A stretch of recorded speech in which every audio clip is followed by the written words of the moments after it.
என் நெஞ்சில் குடியிருக்கும்.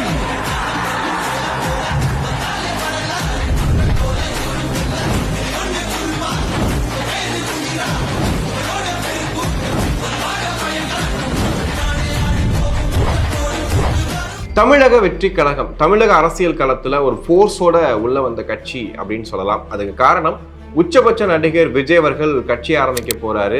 எத்தனை நாளைக்கு ஒரு தாக்கு பிடிப்பாரு அப்படின்னும் போது 2.5 ஆண்டுகள் கடந்து வந்துட்டாங்க தமிழக வெற்றி கழகம்.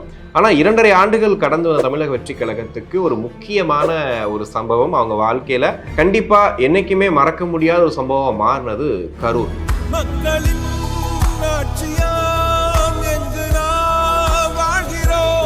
கரூர் சம்பவத்துக்கு அப்புறமா தமிழக வெற்றி கழகம் முடங்கிட்டாங்க. இதுக்கப்புறம் அவங்க மேலே ஏறி வர்றதுக்கு எந்த விதமான வாய்ப்புமே கிடையாது.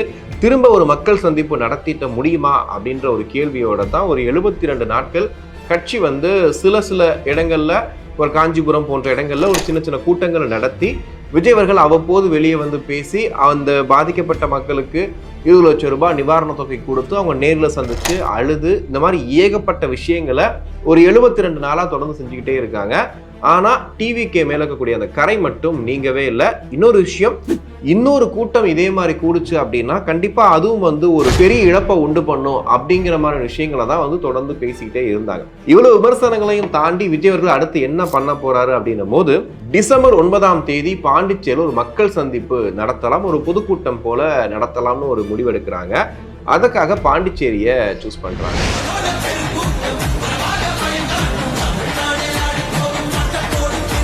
அதாவது தமிழ்நாட்டில் இத்தனை நாட்களும் பல இடங்கள் கேட்டு கரூர் சம்பவத்தை காரணம் காட்டி இடங்களும் அனுமதியும் மறுக்கப்பட்ட சமயத்துல பாண்டிச்சேரி அப்படின்னும் போது நமக்கான அனுமதி கிடைக்கும்ன்ற நம்பிக்கையோட தாவேக்கா அங்க ஒரு முடிவு பண்ணி ஒரு பொதுக்கூட்டம் நடத்தலாம் அப்படின்னு நினைக்கிறாங்க. வெற்றிகரமா அந்த பொதுக்கூட்டத்தையும் நடத்தி முடிச்சிருக்காங்க.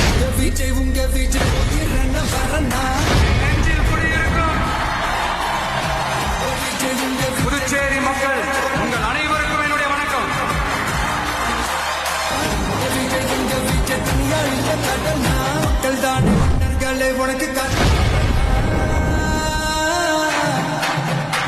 இதுல என்ன விஷயத்தை பத்தி இப்ப பேச போறோம் அப்படின்னா, புதுச்சேரி காவல்துறை, தமிழ்நாடு காவல்துறை, அதாவது விஜய் அவர்கள் மென்ஷன் பண்ணி நன்றியும் சொல்லியிருந்தாரு. வேற ஒரு அரசியல் கட்சி நடத்துற நிகழ்ச்சியாகவே இருந்தாலும் அந்த நிகழ்ச்சிக்கு தன்னெழுச்சியா வர நம்ம மக்களுக்கு பாதுகாப்பு கொடுத்து பாரபட்சமே காட்டாம இந்த கவர்மெண்ட் நடந்துகிட்டு இருக்காங்க. அப்படிப்பட்ட இந்த புதுச்சேரி கவர்மெண்ட்டுக்கும் நம்ம புதுச்சேரி சிஎம் சார் அவர்களுக்கும் இந்த நேரத்தில் என்னுடைய மனப்பூர்வமான நன்றிகளை தெரிவிச்சுக்கிறேன். புதுச்சேரி காவல்துறை அவ்வளவு அழகா எங்களுக்கு பாதுகாப்பு கொடுத்தாங்க. அந்த அரசாங்கம் எங்களுக்கு ஒரு முழு ஒத்துழைப்பு கொடுத்துருக்கு.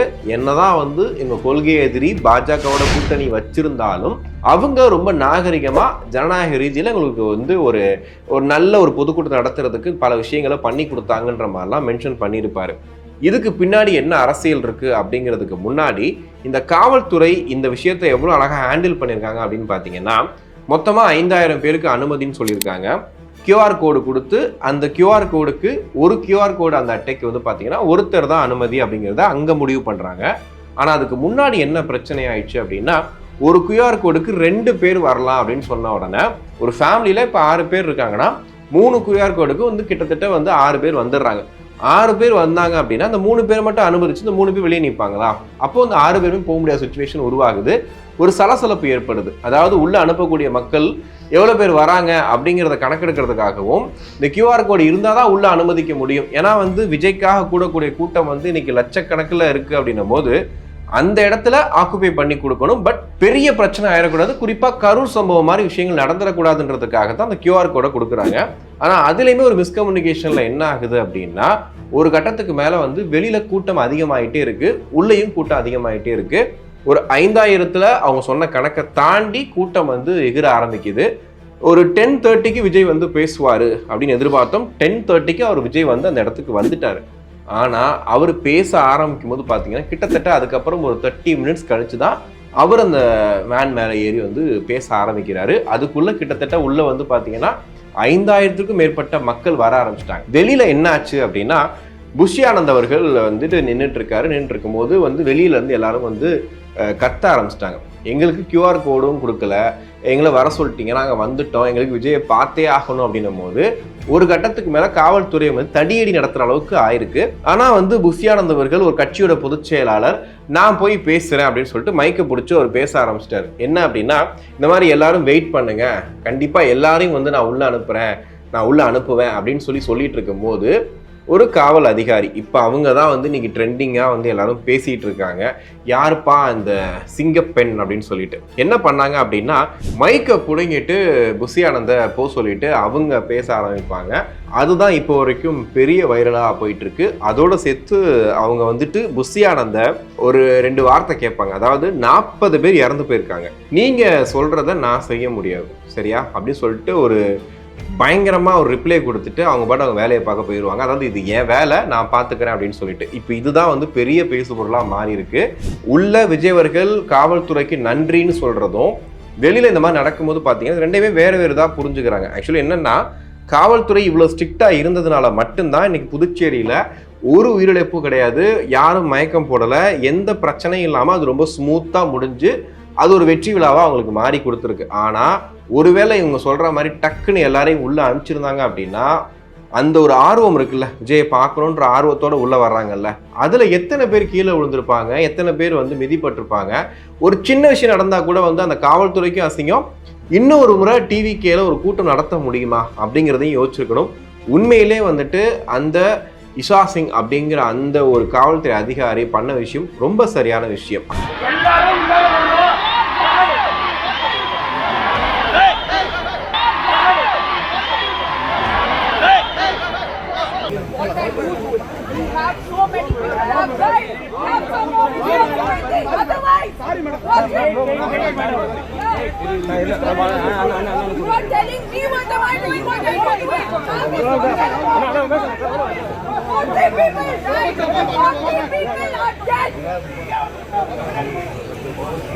ஆனால் இன்னைக்கு வந்து அது ட்ரால் மெட்டீரியலாக மாறி இருக்குது.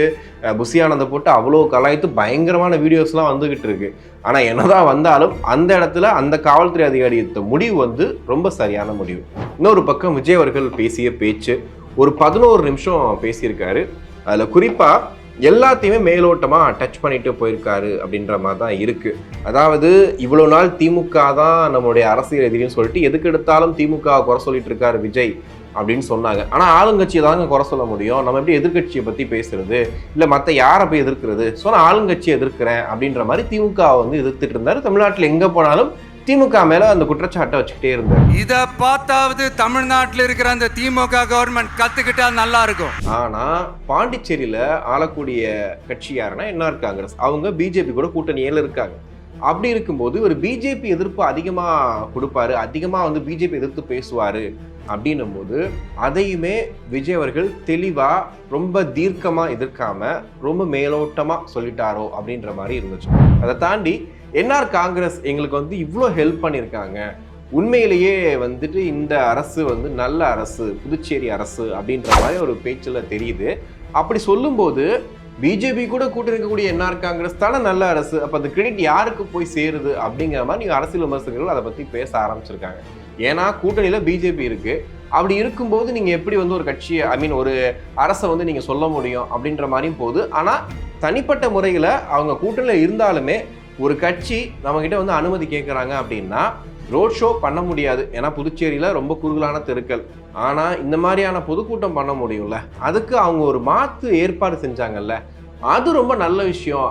அதைத்தான் வந்து மென்ஷன் பண்ணி சொல்லியிருக்காங்க அப்படின்ற மாதிரி போயிருக்கு.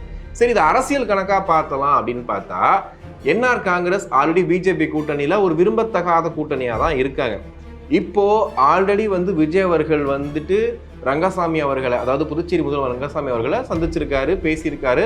அவங்களோட நட்பு இருந்துகிட்டே இருக்கு, ரொம்ப வருஷத்துக்கு முன்னாடியே நான் சொல்றேன்.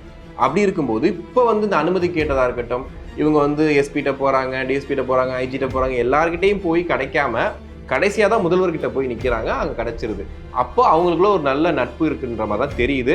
அது மட்டும் இல்லாமல் நேற்று ஒரு வீடியோ பார்த்துருப்பீங்க, முதல்வர் அவர்கள், அதாவது புதுச்சேரி முதல்வர் அவர்கள் விஜய் பேசுறத உட்காந்து பார்த்துட்டு இருக்க மாதிரி வீடியோ பார்த்துருப்போம். அது எல்லாமே எதுக்கு அப்படின்னா, ஏதோ ஒரு கூட்டணி பேச்சுவார்த்தை நடக்க போகுது.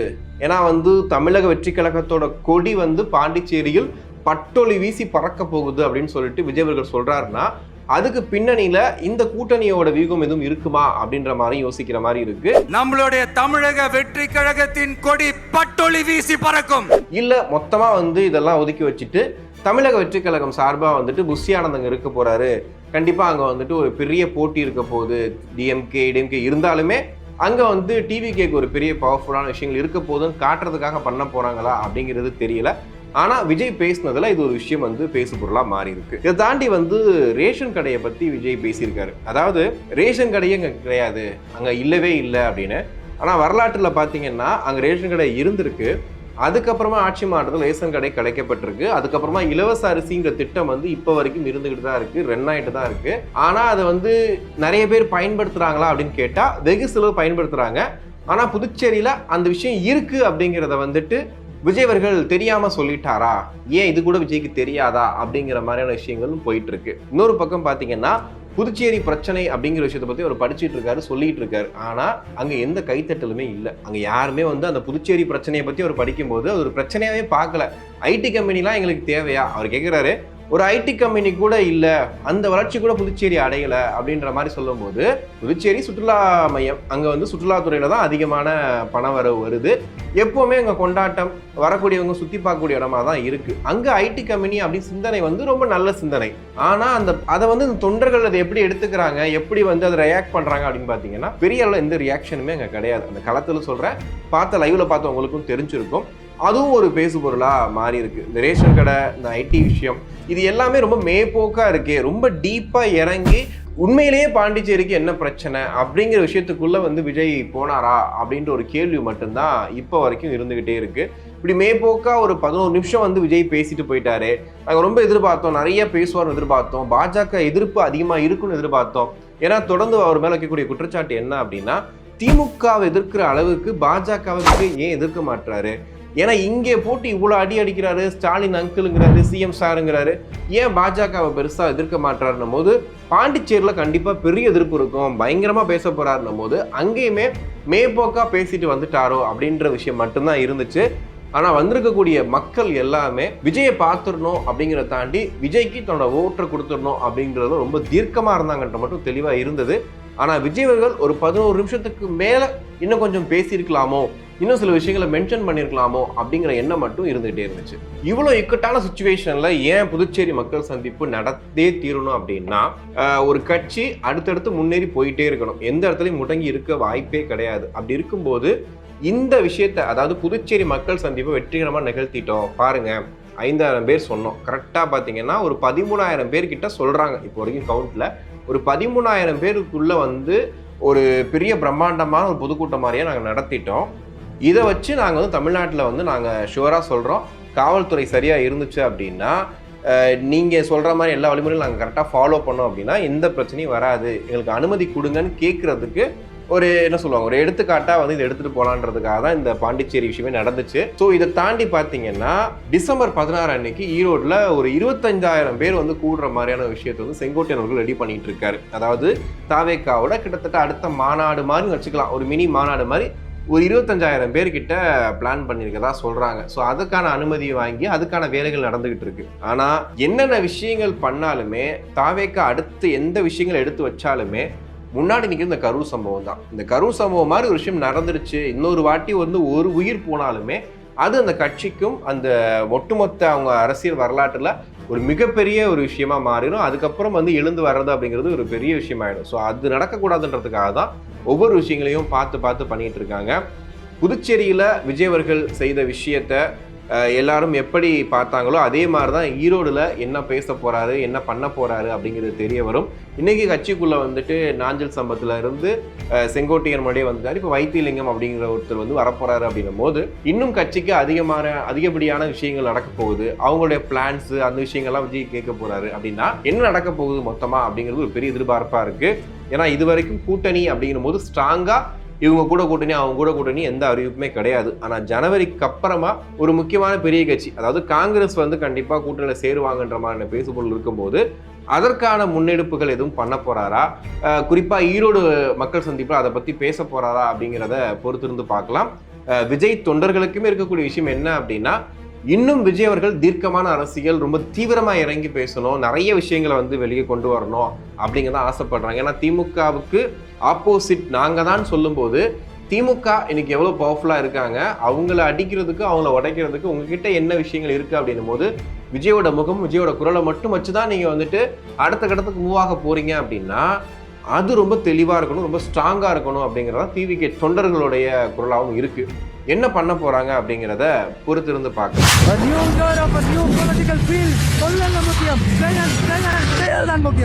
அதான் இறங்கியாச்சு. இன்னைக்கு அந்த ஒரு பொறுப்புள்ள தொண்டனா இன்னைக்கு இருக்கிறாங்க.